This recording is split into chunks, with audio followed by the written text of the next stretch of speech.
நண்பர்களுக்கு வணக்கம். இன்னைக்கு நாம எங்க இருக்கோம் அப்படின்னு பார்த்தீங்கன்னா, நம்ம மாடி தோட்டத்தில அங்க இருக்கோம்.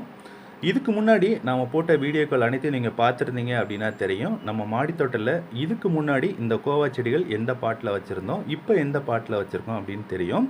நான் 20 லிட்டர் வாட்டர் கேன்ல வச்சிருந்தேன். அதனுடைய வளர்ச்சிகள் கம்மியா இருந்தது. இப்ப பார்த்தீங்கன்னா, ஒரு பெரிய வாட்டர் கேன், அதாவது நம்ம இந்த கட்டடங்களுக்கெல்லாம் பயன்படுத்துவாங்கல்ல, அந்த வாட்டர் கேன் வந்து காயலாங்கடையில ஒரு கம்மியான விலையில நான் வாங்கிட்டு வந்து வச்சிருக்கேன். இதில நான் என்னென்ன சேர்த்துருக்கேன் அப்படின்னு பார்த்தீங்கன்னா, இளநீர் மட்டைகள், அதே மாரி பார்த்தீங்கன்னா, மண்புழு உரங்கள், கொஞ்சமா செம்மண் கலந்து இத நான் வச்சிருக்கேன். பிறகு பார்த்தீங்கன்னா, இது கூடவே கொஞ்சம் கொஞ்சம் காய்கறி வேஸ்ட்டுகள வந்து அடிக்கடி வீட்ல பயன்படுத்தக்கூடிய அந்த காய்கறிகள்ல இருக்கக்கூடிய வேஸ்ட்டுகள கொண்டாந்து அதில போட்டுருவேன்.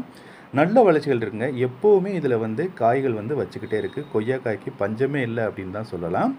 இதில பார்த்தீங்கன்னா, மாவு பூச்சிகள் வந்து அதிகமா இருக்குங்க என்னுடைய செடிகள்ல. ஏன்னா, மாடியில இருக்கிறதுனாலவோ என்னவோ தெரியல.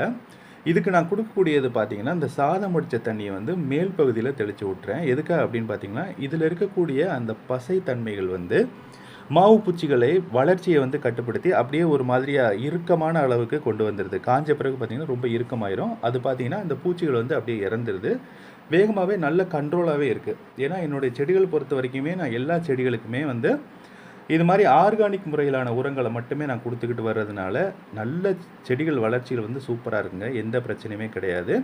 இதுக்கு முன்னாடி பார்த்தீங்கன்னா, நம்ம சொந்த வீட்ல இருந்தோம். அப்ப நெறைய செடிகள் வச்சிருந்தோம். அடிக்கடி அதிகமான வீடியோக்கள் நான் போட்டுக்கிட்டே இருந்தேன். இப்ப பார்த்தீங்கன்னா, வாடகை வீட்டுக்கு வந்ததுக்கு பிறகு அதிக செடிகள் வைக்கவே இல்ல.